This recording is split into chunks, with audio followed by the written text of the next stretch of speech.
Halo semuanya, selamat datang. Hari ini kita bakal ngobrolin sesuatu yang idenya sederhana, tapi kekuatannya luar biasa. Dan inspirasinya datang dari benda yang pasti ada di rumah kalian. Penasaran kan sama kekuatan tersembunyi dari sebatang sapu lidi? Yuk, kita mulai. Oke, pertanyaan pertama nih. Coba kalian bayangin kalau cuma ada satu lidi tipis kayak gini. Kira-kira bisa dipakai buat apa ya? Nggak banyak kan? Betul banget. Kalau sendirian, lidi itu rapuh sekali.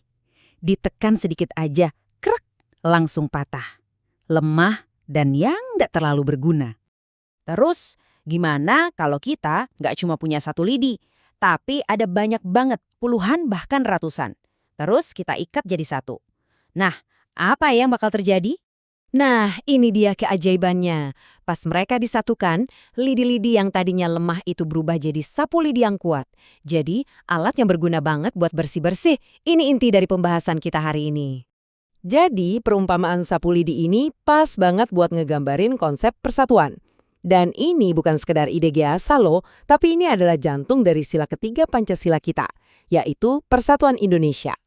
Oke, jadi apa sih sebetulnya persatuan itu? Gampangnya gini deh, persatuan itu artinya hidup rukun, saling peduli, dan kerja bareng. Coba kita ingat-ingat para pahlawan kita. Mereka kan nggak berjuang sendirian. Mereka semua bersatu dari seluruh Indonesia buat meraih kemerdekaan. Nah, disitulah letak kekuatan mereka. Oke, sekarang kita coba bawa konsep yang besar tadi ke tempat paling deket sama kita, yaitu rumah. Gimana sih cara kita mempraktekkan persatuan bareng ayah, ibu, kakak, atau adik? Yang seru dari sini tuh, ternyata hal-halnya simpel banget loh. Kayak ngerapiin tempat tidur sendiri setiap pagi. Atau cuci piring habis makan. Terus nggak berisik pas kakak atau adik lagi belajar. Nah, tindakan-tindakan kecil kayak gini nunjukin kalau kita peduli dan tanggung jawab. Inilah yang bikin suasana rumah jadi damai dan bersatu. Sekarang, kita geser dari rumah ke sekolah. Di sekolah, persatuan itu artinya kita kerjasama bareng teman-teman, guru, dan semua warga sekolah supaya lingkungan belajar kita jadi nyaman buat semua. Contoh paling gampang dari persatuan di sekolah, ya piket kelas. Coba lihat deh langkah-langkahnya. Kalian lihat jadwal, ambil sapu, terus kerja bareng teman-teman. Hasilnya, kelas jadi bersih dan kita semua jadi nyaman belajarnya. Setiap orang punya tugas, dan semua dapat untungnya. Dan persatuan itu nggak cuma di dalam kelas loh, tapi juga soal jaga kebersihan kantin, nggak merusak meja atau tembok, dan yang paling penting, bersikap baik dan sopan ke semua orang, teman, guru, sampai satpam sekolah. Itu semua bagian dari sikap bersatu. Lingkaran persatuan kita makin luas lagi nih. Yuk kita lihat gimana caranya hidup rukun dengan orang-orang di sekitar kita, yaitu para tetangga. Tetangga itu kan ibarat saudara terdekat kita. Jadi gimana cara kita nunjukin rasa rukun? Ya lewat hal-hal sederhana. Misalnya jenguk tetangga yang lagi sakit atau nawarin bantuan kalau mereka lagi ada acara. Bisa juga berbagi makanan dan tentunya saling menghargai. Misalnya nggak setel musik kencang-kencang.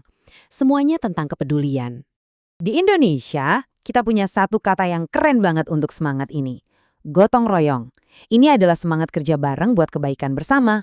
Contoh klasiknya, ya kerja bakti membersihkan lingkungan.